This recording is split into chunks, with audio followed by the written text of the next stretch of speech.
ఒక బ్యూటిఫుల్ వీడియోతో వచ్చేసాను. నా డ్రీమ్ బైక్ రాయల్ ఎన్ఫీల్డ్. ఈరోజు మన ముందు ఉంది రాయల్ ఎన్ఫీల్డ్. దీని కలర్ ఆర్మీ కలర్. ఇదే కలర్ కొనాలని చెప్పేసి చాలా ఇయర్స్ నుంచి డ్రీమ్ ఉంది. అండ్ దీనిపైన ఎక్కి నడిపించాలని కూడా ఉంది. సూన్ అది కూడా నేర్చుకొని నడిపించేస్తాను. సో దీని స్పెషాలిటీస్, ఫస్ట్ దీని కాస్ట్ వచ్చేసి 2,70,000. అండ్ ఆల్సో ఇది కస్టమైజేషన్ వెహికల్. స్పెషల్గా మా మామయ్య కస్టమైజ్ చేయించుకున్నారు వెహికల్కి. దీని కస్టమైజేషన్ ఏంటి అంటే ఫస్ట్ ఇది హాలో వీల్స్ అనమాట. నార్మల్ బుల్లెట్స్కి ఎలా వస్తుందంటే లైక్ చిన్న పుల్లల లాంటి వీల్స్ వస్తాయి, బట్ దీనికి మ్యాట్ వీల్స్ వచ్చేసాయి. అందుకే ఇది డైరెక్ట్ షోరూమ్ నుంచే ఇలా కస్టమైజ్ అయ్యి వచ్చింది. And one more customisation is this one.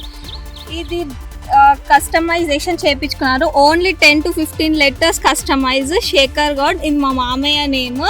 ఓన్గా కస్టమైజ్ చేయించుకున్నారు. ఇంకా ఈ వెహికల్కి ఎక్స్ట్రా ఫిట్టింగ్స్ కూడా చేపియాలంట. ఈ వెహికల్ వచ్చేసి 3 days అవుతుంది కాబట్టి ఇంకా చేయించలేదు ఏమి. డెలివరీ వ్లాగ్ కూడా మీకు పెడతాము, అది కూడా చూసేయండి. అండ్ ఆల్సో దీనికి ఎక్స్ట్రా ఫిట్టింగ్స్ వచ్చేసి బంపర్ అండ్ ఎల్ఈడి లైట్స్ అంతా. అవి ఇంకా ఎక్స్ట్రా ఫిట్టింగ్స్ ఏవి ఉన్నాయి అవన్నీ నాకు ఇంకా ఐడియా లేదు. ఎక్స్ట్రా ఫిట్టింగ్స్ వచ్చాక వెహికల్ ఎలా ఉందో, అప్పుడు వెహికల్ లుక్ ఎలా ఉందో అది కూడా చూపిస్తాము ఫర్ షూర్. ఈ బైక్ కొనడానికి మెయిన్ రీజన్ వచ్చేసి లడక్ టూర్ కోసం. మా మామయ్య డ్రీమ్ ఎన్నో ఇయర్స్ నుంచి లడక్ వెళ్ళాలని, అది కూడా రాయల్ ఎన్ఫీల్డ్ మీదనే. సో దానికోసమే స్పెషల్గా కొన్నాడు ఈ బైక్. మేబీ ఫ్యూచర్లో నాకు వచ్చాక నేను కూడా వెళ్తుండొచ్చేమో లడక్కి. అండ్ ఆల్సో ఇది ఒకటి నా డ్రీమ్ బైక్. దీన్ని ఎక్కి నడిపించాలని చాలా డేస్ నుంచి ఉంది, బట్ ఈ బైక్ చాలా బరువు ఉంది, నా వల్ల అవ్వదు. బట్ ఫర్ షూర్ నేర్చుకొని మీకు డ్రైవ్ చేసిన ఆ వీడియో కూడా పెడతాను. Thank you guys.